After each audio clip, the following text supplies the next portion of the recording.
like that. We are like.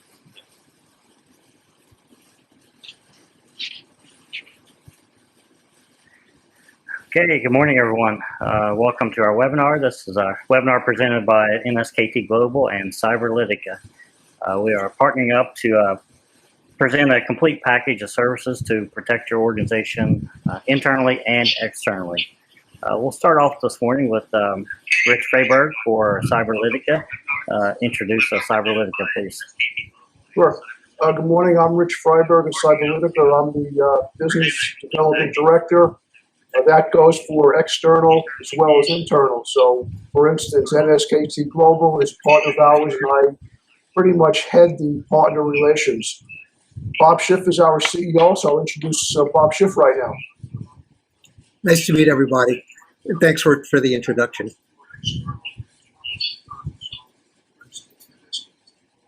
Okay, well, we'll turn it over then to Jason. Jason, talk a little bit about MSKT Global. Sure thing, Rich. MSKT Global, guys, we are a accounting and business advisory firm. We are an international organization. We have location in the U.S. and in the UAE and Dubai. We specialize in prepping your organization from accounting standpoint to standard operating procedures to also preparing your organization for internal controls and fraud prevention. We have a focus on earning your trust through excellent service, and we strive every day to outperform any type of expectations that you may have as well. My partner is Nikhil Mahajan. Nikhil, would you like to introduce? Thank you so much, Jason. So as Jason mentioned that we feel a necessity of bringing together the cybersecurity and internal controls and process and policies. Since recently there are a lot of scams and there are a lot of cybersecurity breaches going on. So we thought to bring this topic together with cybersecurity experts as well as ourselves, so that we can just throw some light on small businesses or the large businesses which face such challenges. So I hope you guys will enjoy, and I hand it over to Bob to just have a start for this. Yeah, thank you, Nikki, and thank you for inviting us to this webinar today. A little bit about us real quick. Cyberlitiker is a firm that specializes in dark web monitoring.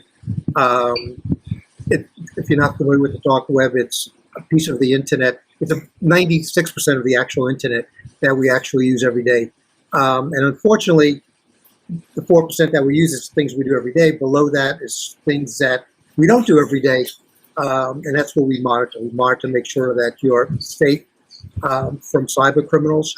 We monitor to make sure your company credentials are not for sale.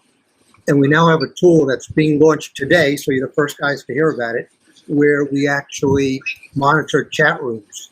So if there's anything that's being said about your company online, we will most likely, hopefully, catch it and then notify our client what's being said, so they can, make some sort of remediation to it. It's very unique, as far as I know. No one's really doing it, and that's where security breaches really begin. I mean, MSKT and Cyberlitiker have been around for a while, but this is really goes before an actual breach actually happens. So I'll leave it, as an open discussion, and we can talk about it if anyone has any questions. Okay. Kind of just enhancing what Bob said. Cyberlitiker is a cyber risk management firm. We started out years ago just doing cyber awareness training. And we discovered the dark web kind of by accident, and it morphed into really the dark web, monitoring it, what activity and the credentials on the dark web.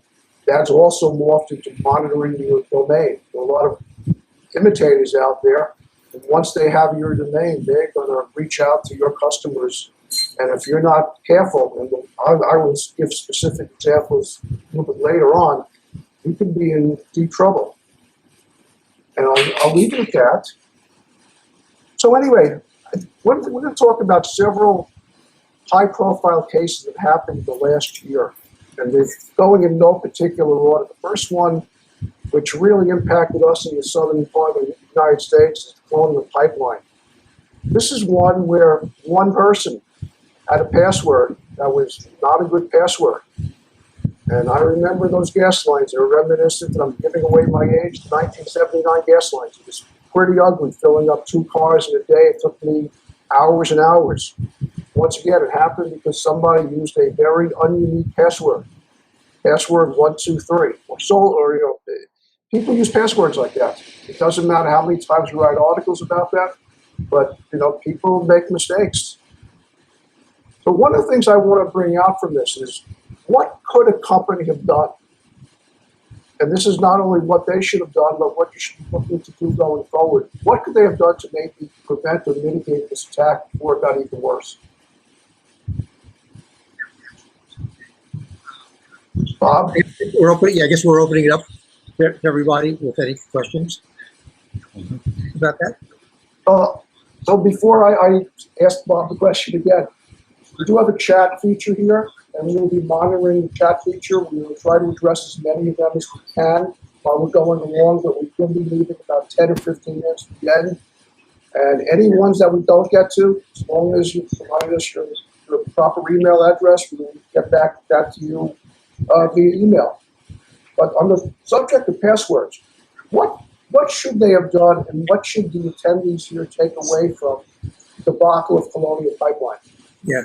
Well, I think 80% of breaches start with a password that was found on the dark web and got into a situation like what happened at Colonial Pipeline. What everyone should be doing is basically having passwords that are easy for you to remember, but hard for the bad guys, to remember. So it should really it should be more than 6 characters. It should be hopefully 10, 12 characters. It should use alphanumeric characters, uppercase, lowercase, numbers, to make it difficult for the bad guys to guess your password. Because that is the easiest way to get in and really, do lots of damage, as you just mentioned, Rich, like the pipeline, and also the JBS meat processing breach that happened around the same time as Colonial Pipeline. Literally, people were running to supermarkets to get meat because they thought there was going to be a shortage, and there actually was a shortage for a short time. So things like that can cause a major, major stir. We work with government agencies, and the government, is monitoring a lot of things that are going on, but they can't monitor everything. That's why companies like Cyberlitiker, exist. We help companies from bad things happening. But password's been around for 60 years, believe it or not. It should have been gone 59 years ago. No one's really come up with a great solution that's been adopted other than some biometrics. We use biometrics on our telephone. We use biometrics to get into some applications, but it's not really widely used like it should be in a corporate environment. And it really should be. And there's some really good password managers that are out there that companies could be adopting to keep their employees much safer than they currently are. Kind of picking up on that point. A lot of people use the same password over and over again. I think the number's about 80% of people repeat the same password. So if they've gotten into your corporate account, it doesn't take very much to extrapolate into your personal accounts and all across your corporation. And Bob and I have seen passwords. And, Bob spoke about the government. The government, sadly, is no better. We have a client on the other side of the planet, and I think they have about 14 or 1,500 employees. All have the same password. Password 1234. Yeah. A lot of times they come with, with ones that are pre-installed, and people don't change things. They don't change the default password. I was looking for the word default. They just don't change them. They really need to. Yeah. But, this also goes into policies and procedures that a lot of companies just don't have. So, Jason, Nikki, would you like to address policies and procedures when it comes to passwords? Yeah, Jason, you can. Sure. Would you like me to take that up? Sure. When we do our reviews, when we do assessments internally for organizations, there's a lot that's focused on access points, and then also with out those access points comes policies and procedures for password and password protection. If your organization is not resetting passwords on a regular basis and it's monitored to ensure the passwords are reset, then you're exposing yourself to these threats similar to Colonial Pipeline, JBS packaging. So part of our processes is to demonstrate and have a formal document and set of processes and procedures to ensure that we can mitigate this one risk of password risk as part of just one of the components of the whole internal control and standard operating procedures. Yeah. Also, let me add to that too. I mean, whether you have 2-3 employees or 200,000-300,000 employees, everyone needs procedures, and employees need to be aware of what these procedures are. And unfortunately, a lot of smaller companies don't. And a lot of larger companies don't, but they really need to, because if they don't know what the rules are, what the procedures are, you're opening yourself up to Right. cyber crime. It's kind of like flying an airplane and you don't know where you're headed. So without knowing where you're headed, any which way you go will get you there. So from your side, Bob and Rich, what's your thoughts on multi-factor authentication or dual-factor authentication in addition to the password? What's your take on that? It's really a must-have. I mean, you can't rely on passwords alone. You need a second factor, whether it's a text message, whether it's a biometric, application. You absolutely have to have it. If you don't have it, honestly, you're opening yourself up to a tremendous amount of, things that can happen. The other thing too, which is really not all that known, and this is where multi-factor authentication comes in, the bad guys can actually go on the dark web and they can actually buy a database with 12 billion email address and passwords on it. So they run a program, and they can run a program if they want to get into your account, and basically eventually they're going to hit it, and then that opens a whole can of worms that we were talking about. So the multi-factor comes into it because the second factor, whether it's again biometric or whether it's a text message that's being sent or whatever the case might be, that really will stop that dead in its tracks. So multi-factor, I couldn't stress how important that is. I think one of the initial assessments we like to always do with the engagement is, let's see if there are any passwords that are actually already stolen. Does someone already have your password? So, and we actually use one of the tools that Cyberlitiker has on their website to check for this, and that's a great tool that you have as well. You want to give us a little info on that password tool you have? Yep. People are shocked because no one thinks their password is out there. Once they go into this tool and put their email address is all they need to put on there, and the information that comes down is shocking to most people. Not only do we tell them what information is out there, we tell them the breaches that actually occurred when it happened. And some of these breaches go back 10 years, 7-10 years. So, it's shocking when you actually see that information is out there. Right. Yeah. Very good. So we talk about just really the assessment of checking for initial weakness in the internal controls, if internal controls are existing in your organization. Nikhil, what would you like to describe internal controls, I guess, what they are, and then, who should use internal controls? Yeah, sure, Jason. Let me take some facts, right? So why we are taking up the cybersecurity issues so strongly? There are some facts for small business. I just take a few facts, like 43% of cyber attacks, they are basically target the small business. So if we are thinking that the cyber attacks are just for big companies, it's not for big companies, it's for small companies. And out of that, 93% small business doesn't allocate any budget, right, to cybersecurity. So they think that they can act on basis of protection rather than on the basis of prevention. Right? And 3 out of 4 small businesses, and they say the attack is primarily due to the emails, right? And I think that's something very much important, because the huge loss by affecting by the cyber breaches, because an average study says that there are 9 $9,55,429 of loss every small business if they being hacked or if there is some cyber attack. And there is a study which says that if there is a cyber attack, then probably the business will go shut down within a period of 6 months. So that is the reason that why it is so important, not for just big business, but for the small businesses.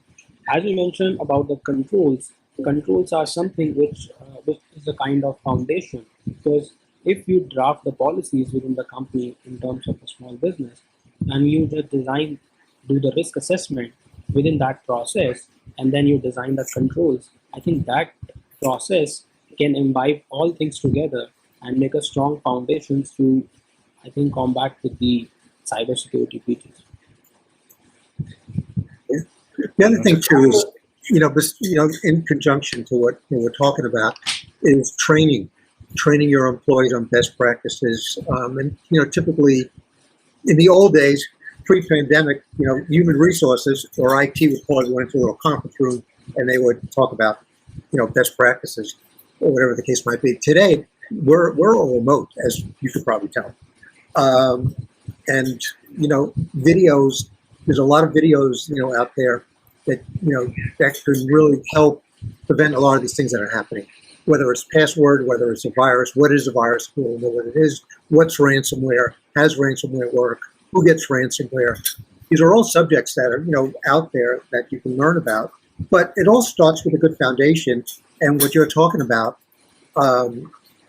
Jason, is basically the beginning of a good foundation to stay cyber compliant and cyber safe. Mm-hmm. And the consequences of all this really are, you're a smaller company. 2/3 of them, within 6 months of a breach, are out of business. Now, a real life example, several years ago, I called into a third generation accounting firm up in the Northeast. They were breached. Small company, 5-7 people, 950 tax returns. Probably the most issues they ever had was going into traffic courts. So now they have the FBI crawling around their office. What are the repercussions of that? First, they have to fix the problem. Second, there are notification costs. Now, $200 a head for them, 1,000 or so tax returns, employees, vendors, that's $200,000. If they had insurance, probably not covered. Most likely a fine. Also, Rich, you bring up a good subject with insurance. Where people, companies think if you buy cyber insurance, you're covered. They don't have to worry about ransomware. The truth of the matter is, a lot of these claims are getting kicked out because insurance companies don't want to pay them. And they get kicked out for the simplest reason, like they can ask, when was the last time your employees changed their passwords?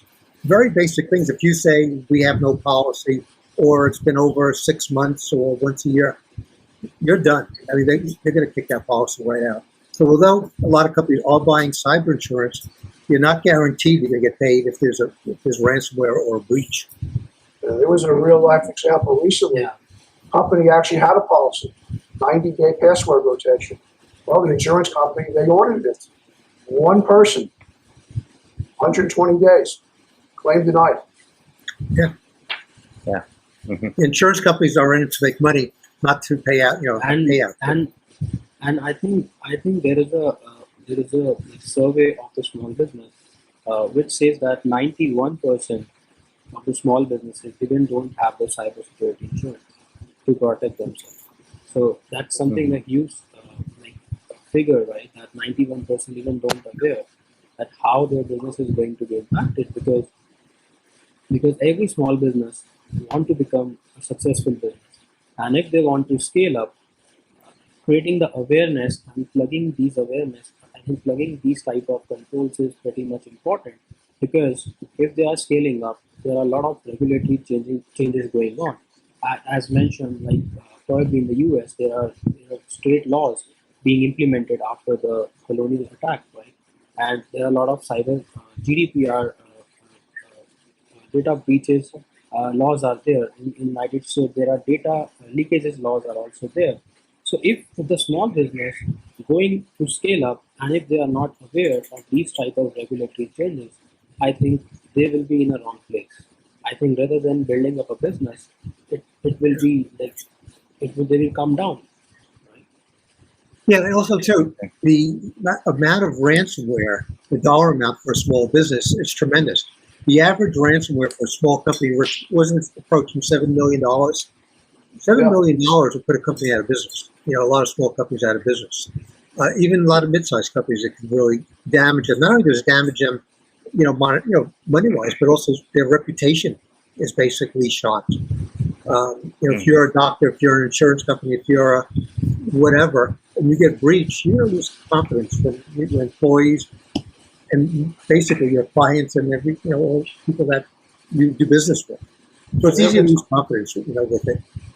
Sure. People only think that it's just what's the cost to fix it, but there's more than that. There's the cost of remediation. There's the cost of litigation, which is massive. There's the cost of fines. There's the cost of damage to your reputation. If you're a small to mid-sized company, you don't have the budget of, let's say, a Home Depot or a Target or a Morgan Stanley or JP Morgan Chase to advertise and market your way out of these problems. If you're a smaller to mid-sized company, that will kill you. That will put you out of business. As we told people, you spend your life working to build up your brand name, 30 years, 40 years, 5 seconds, all gone.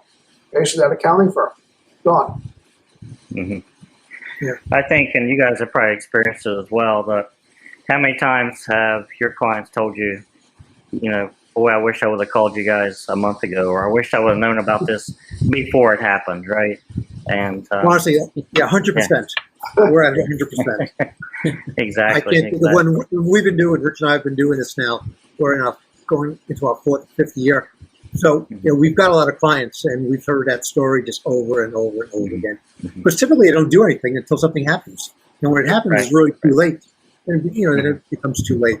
Just want to make sure to happen again. From a cost standpoint, it's a lot easier to be proactive, invest a few dollars now, than pay triple the rates or quadruple the rates after the fact happens. And after it happens, you have a finite amount of time to fix the problem and notify people. And there's been a whole lot of cases where people have been notified months or even years after someone's breached. That's not playing out very well with regulators these days. Lots of states have laws. It's not only the higher profile states like New York or California or Massachusetts, now it's Colorado, Virginia, you even have GDPR. There have been massive fines, and the only saving grace for a lot of these companies, like British Airways or Marriott, been in this little thing called COVID, so their fines have been reduced by about 80%. But even for a company as large as British Airways and Marriott, you get a couple $100 million fines. That's not petty cash anymore. Yeah. Anytime we have our engagement, when we have our our official just intro and just meeting clients and learning more about their businesses, when it comes to many times we found that perhaps the CEO, CFO, they're looking at things through an ROI lens, right? Well, am I going to see an ROI on this? Well, you're going to see an ROI. Sometimes it's not realized, and the reason is because the threats are staying outside. So that's why you're not realizing it. I always give the example of it's like putting a security system on your home. Yeah, it seems like a waste of money every month to have it monitored or the installation of it, but we don't know what it's actually doing for us outside, right? It could be putting the threat instead of those threats trying to come to your home and break into your home. They're going to go to the next house down the street that doesn't have a security system. And that's the same thing with all of our products with internal controls, standard operating procedures, the monitoring tools from Cyberlitiker. It's protecting your organizations, so those threats go down the street to the businesses who are not protected, essentially. So it's the same concept with our homes and business. Yeah, that's a very good analogy, because that's it's absolutely the way it works. If you have an ADD, to your point, right? So I was just reading through SEC statements on recent cyber security breaches. So, I just read one case wherein there was a vendor third-party risk involved. So what vendor did is like the cyber attackers, what they did is they spoof what you call as a spoofing, I think, right? So they send an email just similar to the CEO to the payment department, right? And then the payment department, by the instructions that you process our payment in this particular bank account, right? And out of the investigation, it was found that large number of these attacks it happens through emails and through spoofing. So what was missing there in the investigation report is that like the payment department, without having any policies or procedures or delegation of authority, right, which probably they should have in terms of making payments, at least two parties should approve the payment, right? But a single person having all the responsibilities and all the rights to do it, and he processed the payment, right, in the bank account. So I think that focuses more upon spoofing nowadays. I think Bob, you just throw some light on spoofing, how these attackers Yeah. do such things, and they There's make been a lot of cases like that, Nikki. And sometimes it's just because there's a real disconnect between the CEO and some of the other C-level executives. I just read an article the other day about the disconnect between a CEO and a CISO or a CTO or a CSO. But I think Nikki's really talking about disconnect between the CEO and maybe the controller and the CFO. And that happens, all the time. It's a policy issue, but going into the dark domains. Now, I have a very large healthcare provider down here in the Carolinas, not the biggest one, but one of the big ones. And I actually got a recent email from them. And I usually get one that says you have a message on your portal, Rich, go, click it, which I never do. I go to the site itself. But there was one thanking me for my check payment of $500, which I write 13 checks a year to the cleaning team, for our house, and that's about it. So I contacted them. I said, someone's probably spoofing your domain. And they just didn't care. Yeah. To Nikki's point too, what happens when there's a breach? Typically doesn't just automatically happen. Typically the bad guys are getting into your system through phishing, through some sort of virus, and they basically stay dormant for about 6 months. And all they're doing is watching the activity that's going on in the company. They're looking at passwords. They're looking at bank accounts. They're looking where your IP might be located. And they're just watching. They're sitting back and watching. And again, it's usually about 6 months. And then at the right moment, typically it's on a weekend or on a Friday night, very much like some of the big breaches we just had, then they attack. And then, at that point, it's really too late. That's typically how it works. The other thing I want to bring up too on how easy it is to get malware. So on the dark web, you can buy malware for about $100, and you can take that malware and send it out to whomever and get ransomware. The other thing that we just recently found was there's actually distributors on the dark web that are selling viruses, and they're actually splitting the ransomware 50-50. So they'll give you a virus to send out for ransomware, and they'll literally split the proceeds with the ransomware 50-50. So it's a big business. It's an easy business to get into. That's why we got to business people to be very aware of what's out there. So I could buy ransomware, and perhaps I have an axe to grind with my employer. They've not given me a pay raise last year, right? So I'm going to get my own pay raise, right? And so I come into my system, and because there are no policies and procedures put in place, I have full access. I have full access to our information systems, right? And then that's how the whole scheme was completely comes full circle, right? Mm-hmm. Absolutely. And the time to put these policies and procedures in, by the way, I don't think we've spoken about this yet, is not when you become a large company, when you're a small company. Because you can always ramp them up. It's very difficult to start from scratch when you're even a mid-sized to a large company. Much more difficult to do that. Right. Yeah, exactly. So how will this process work then? Yeah. Go ahead, Nikhil. Yeah. Yeah. So, Bob, I think I should ask a question to Rich. So, Rich, like as you mentioned about, I think cybersecurity and the SCEC guidelines, right? How you are thinking in terms of profession CPA, right? Because as SCEC guidelines mandates that CPA should attest or certify on cyber risk, that how strong company system in terms of cyber risk, right? So how you are thinking the CPA profession, how they are reshaping themselves, is they are they so much probably are they tuned with the cyber risk, right? Is there any some changes going on in their courses or in their professional education? So how you think the CPA should align themselves with this type of cyber risk? Well, some of the large CPA firms are buying tech firms, but as I generally tell people, the biggest challenge when it comes to cybersecurity is not necessarily technical. It's more legal compliance, documentation, and the human element factor.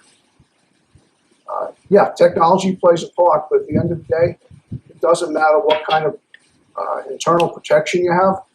The employee's going to make a mistake. That's where you have to start. You have to at least try to limit the exposure that the employees are going to do to you. Now, most of the time, it's a legitimate employee. I mean, you'll come across a rogue employee that will have the axe to grind, as Jason alluded to earlier. But that's a much rarer case. Most of the time, it's employees making mistakes. We're all frazzled today. We're all working, for the most part, from home today. Most times, people are not using their corporate laptops, or certainly not desktops. And at the end of the day, you know what? It's open. Probably not using a password or protection or encryption, and the spouse comes on, the kids come on, say the same thing with these little phones. Mhm. That's where policies and procedures come in. Right. You're right. With working from home, it looks like we're going to be working from home. A lot of companies are going to adopt this. I'm not, but a lot of companies will. You really need policy so the employees really know what they should be doing, what they shouldn't be doing. I mean, it all starts with really a good policy, good set of policies, so everyone's on the same track. Mm-hmm. Mm-hmm. So Bob, like nowadays, since we shifted to remote office, right? So everyone is working from their home, and the large organizations, they have their systems, probably 400 to 1,000 employees. So what tips you want to give to the small businesses in terms that they can be working securely from the remote locations?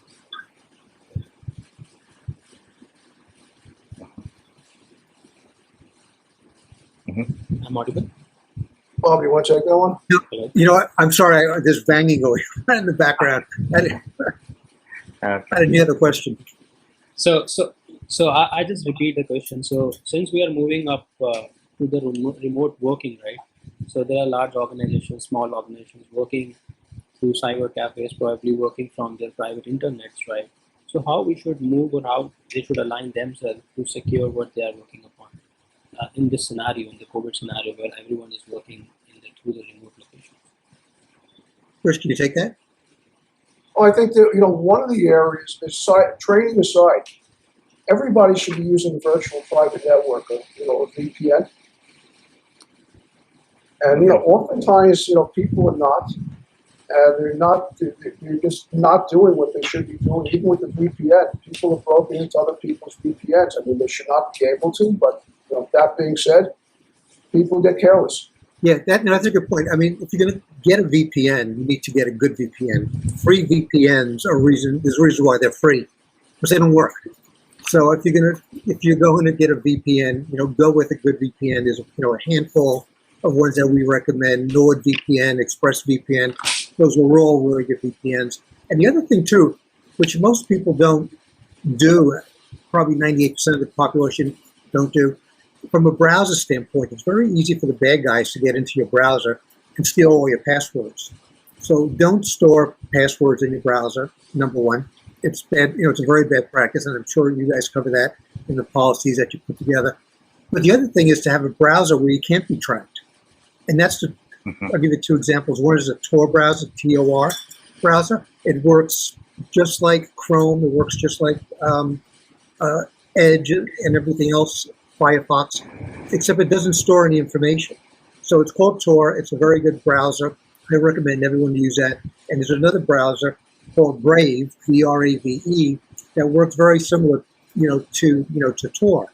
Those are the browsers you should be using every day, because everything you do through a browser is being tracked, and there's a history behind it. So if you can not have that history, you got another layer of protection that you didn't have yesterday. Right, exactly. So I see that our policies, procedures, during your risk assessments, whether you're a small organization, medium or large organization, and also I think that your procedures, operating policies, and then also your security protection, right, that you offer as well, Bob and Rich, that if you're an organization that was brick and mortar, now you're mostly remote, all those policies and procedures may not apply to your new working situation and locations. So all those need to be reviewed as well and potentially updated, because it brings about a whole new set of risks, is what we've been talking about then. Which, unfortunately, no one ever saw COVID coming, or as quickly as it happened. But from the small company all the way up to the large company, everyone got caught proverbially with their pants down. Mm-hmm. Yeah, I mean, literally, it happened overnight. Yeah. Mm-hmm. I want to bring up another point. This happened from the most recent really high-profile breach, like a $70 million ransomware, which was from Kaseya. And they were using third party, and the patch that they were working on, I guess criminals got wind of what they should have been patching, so they attacked before they were finished patching it. So that brings up a point about third parties. What is your policy on third parties? I mean, from our perspective, if you're working with a third party, I'm not necessarily talking about your vendor for gas or electric or telephone or cable, if you still have cable.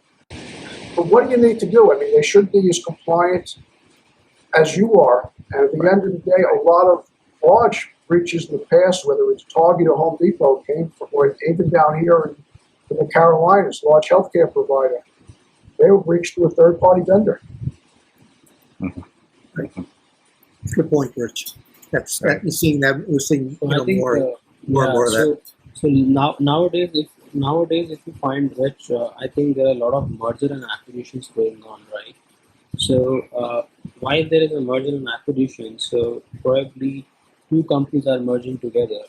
So if they are merging together, probably their IT systems are also merging together, right?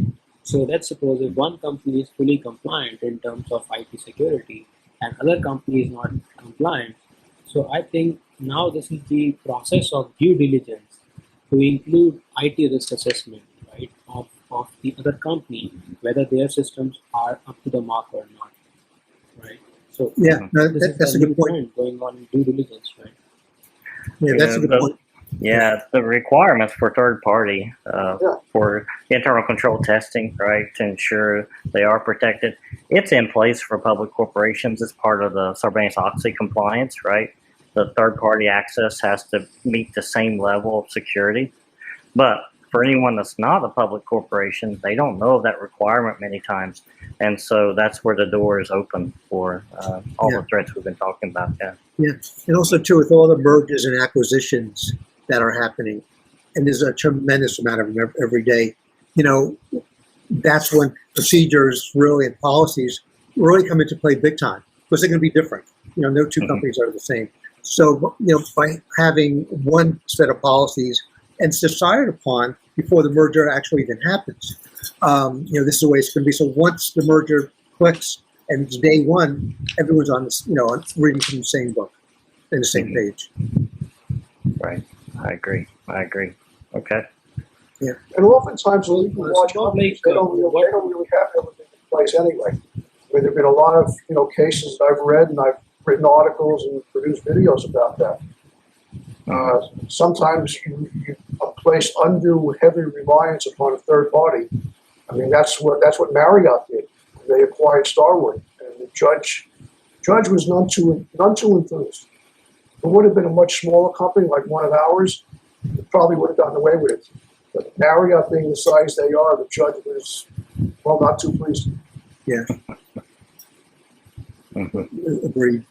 You know, cybersecurity affects every company. I don't care how large or how small you are. It affects every company. And if you're not doing the right thing every day, you know, you're opening yourself up to all kinds of havoc and breaches. Unfortunately, it's just too easy today for the bad guys to create havoc on, you know, on a company's, you know, intranet. So the key is to really buckle everything up, button everything up, have the policies, procedures, have the technology, as Rich mentioned before, in place, so you can prevent a lot of things that are happening. All it takes is one person click on one link, one phishing link, and, you know, it's game over. Sure. It really is. Yeah. I think So I think there are it a lot of- looks like we don't really have any questions. So I just take one point, which like we thought of taking one like service line, which is cyber maturity assessment, right? So what we are thinking of is for the small business, we're gonna make a bundle service which is called a cyber maturity assessment, wherein we will be doing their technology assessment, we will be doing their process and control assessment, regulatory assessment, third-party risk management assessment, and the last, which is very important, is business continuity and crisis management. So I think we just thought of taking this service line to the small and the medium organizations to cover up, and they can test. It's just not about stress testing that your systems are absolutely fine, your IT systems are absolutely fine. It's about taking a holistic view that you should include your process controls as well as third parties controls also into your cyber risk management program, so that you are effectively strong and you can face the risk coming up in this environment. Those are all good points. Mm-hmm. Sure thing. Very So good. should we take questions? I Any don't more see any questions that we questions can here, discuss but about? Yeah. Let's see if there's any questions. Let me.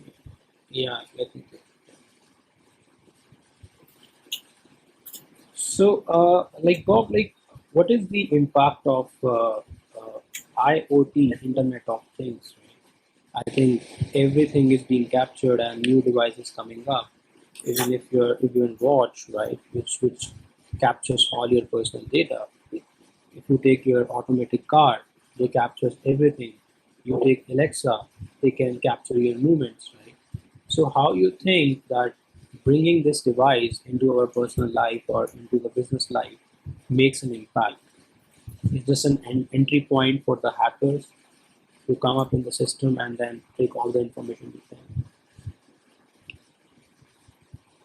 Can you take a Bob? Can you take this question? Rich, How this IoT things coming up, and yeah. go ahead, Bob. yeah. Question.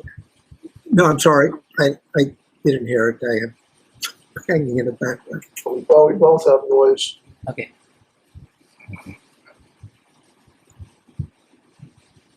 Can you repeat? I'm sorry. It's all about the.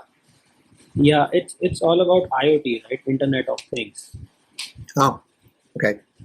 So all smart devices, right? How we should secure ourselves from these smart devices? We think it makes our life easy.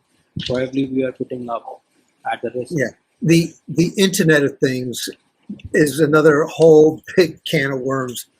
Everything that we do today is going to be, you know, we have thousands of devices around us that are, you know, a part of the Internet of Things.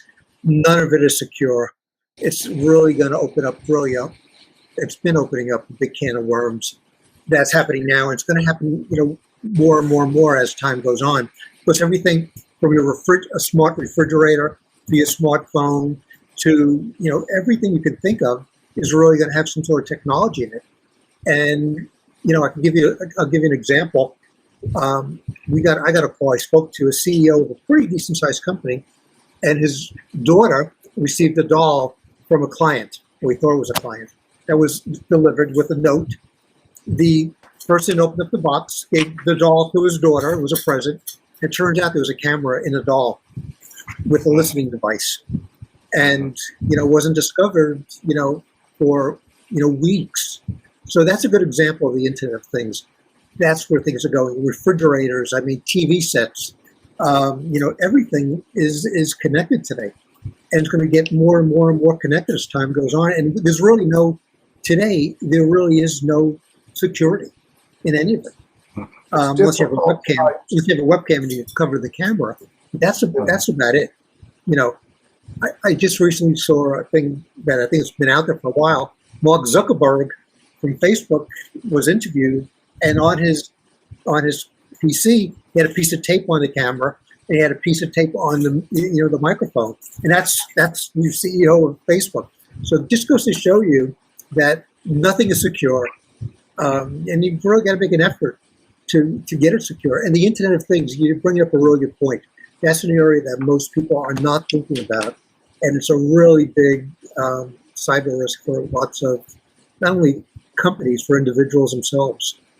Mm-hmm. Well, people often think that their Alexas and Siris and Google Nest or whatever, they think they're secure.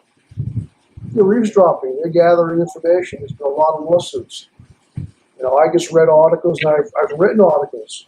Your car, you rent a car. You sync your phone there. Well, if it's your car, it's not a big deal. But what happens when you sell the car? Or in my case, I return the car, a lease is up there for 3 years. How do I know they haven't collected information on me? How do I know they wiped it? The answer is probably not. That's an extreme case, but someone could take over your car computer, because cars don't run like it did 20 years ago. They can crash your car. They can make sure the brakes don't work. They can do anything. IoT, when it comes to medical, people have medical devices, pacemakers, other things like that. It's scary times today. We can make progress. Some cases, yes, but it's opened up a real can of worms. I'm going to give you another example that I just recently heard about. Back in the old days when we had an office, you had the Xerox machines or the copy machines. So, when they take out the old ink, it's in a big cartridge, and they, ship it out, and they're in the warehouses. But what most people don't know, that there are chips in there. So every single thing that you copied over the years is out there. So, you really have to dispose of these things that things you just don't think about that you need to do. And that was just one example. I was like, oh my God, they never even, thought about it. Yeah, people don't think about it. There was a case about 10 years ago. The Buffalo Police Department, they just tossed out their printer. On the printer were all the rapists, pedophiles, and people of that nature. Mm-hmm. Probably not stuff you want going around. Think if you're a professional firm and you have people's private information, or worse yet, their health information on there. And that just goes out there and gets dumped in the garbage, as do paper files that we used to use before the advent of the computer. Yeah, let me give you an idea of what things cost. Things that you can buy on a dark web very inexpensively. Just to give you a feel, your passwords are going for about 2 cents. So I can buy your password, Rich, for about 2 cents. I probably haven't changed in a year. Your social security number is going for under $1. Your bank accounts are going for 25 cents. So it's very inexpensive to buy this. And and as I mentioned before, with malware, you can buy malware for $10, $100, and send it out, and really cause a lot of havoc. So all the stuff that's being stolen, all these breaches that happen, and all the IP that's now available, they don't sell it once. They sell it over and over and over again. So it's not like a one-time sale. It's just a continuous, problem that's out there. It's not one time. It's like a market. It's like a marketplace, right? Where you can go and you can shop, right? Yeah. And you can hack anyone. Oh yeah. Oh, absolutely. If you, Nicky, I know you've seen this. I mean, some of these sites are like Amazon. You can buy heroin here. You can buy illegal guns there. They're all categorized. You basically, put it into your shopping cart, and you go to check out, just like you would on Amazon, except the only difference is instead of paying with credit card, you're paying with a Bitcoin. That's it. It's being shipped out the same exact way. The sites look very similar. So it's quite the business, and just getting worse by the day. But it's very simple, to get this stuff. And these people are getting royalties.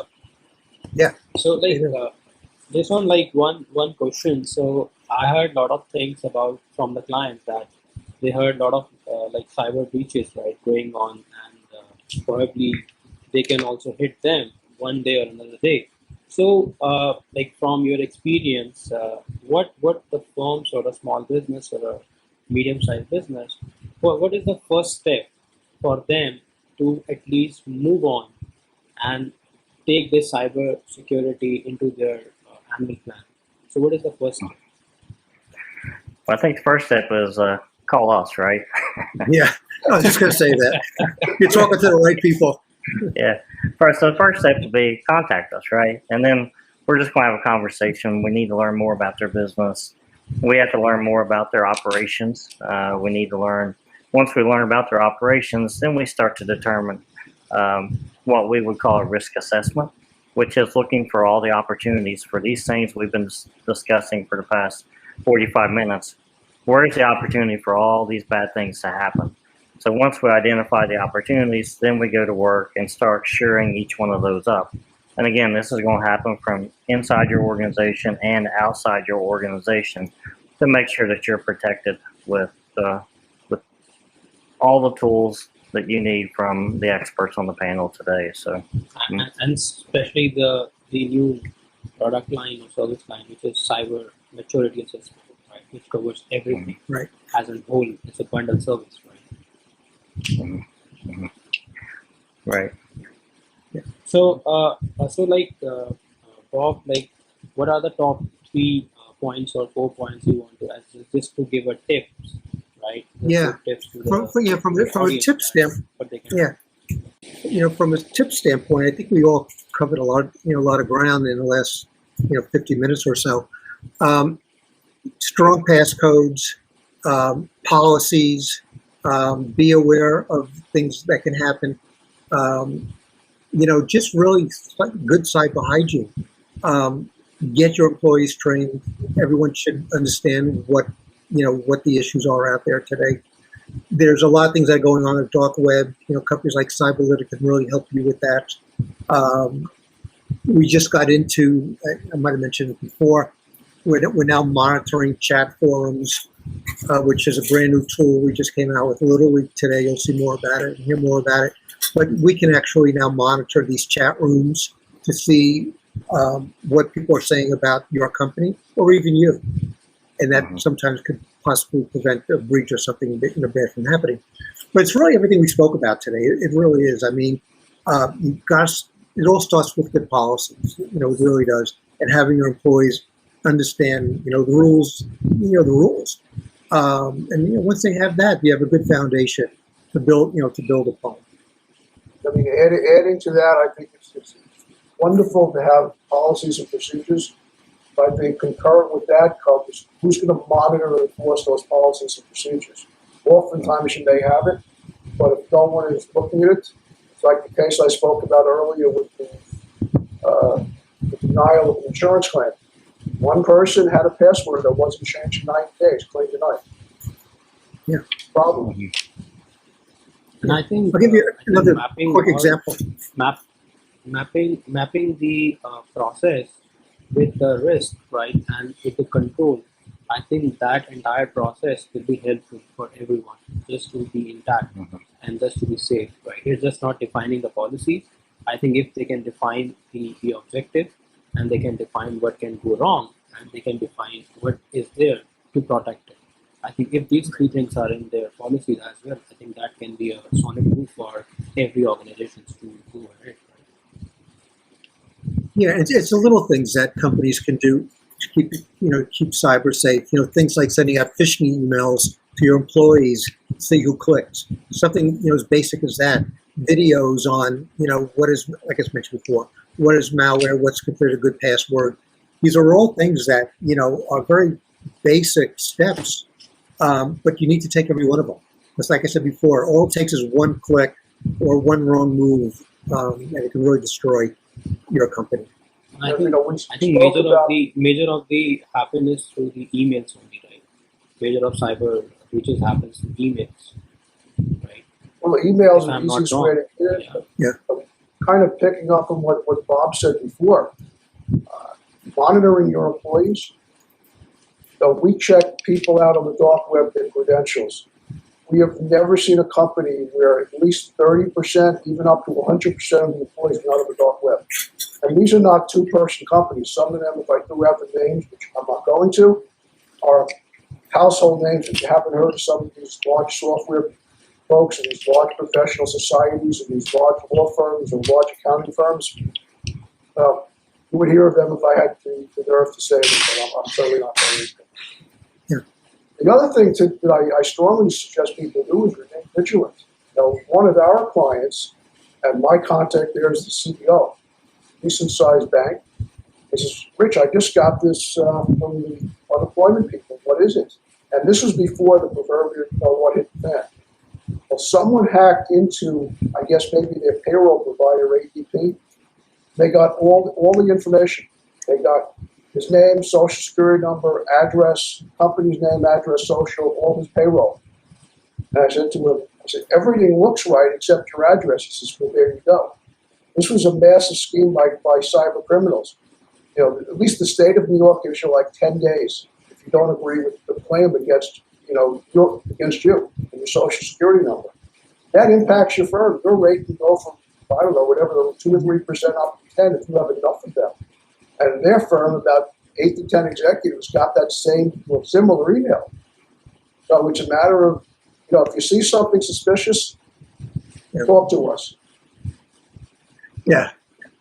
It's a good point. I just want to pick up on that, to expand on that one point.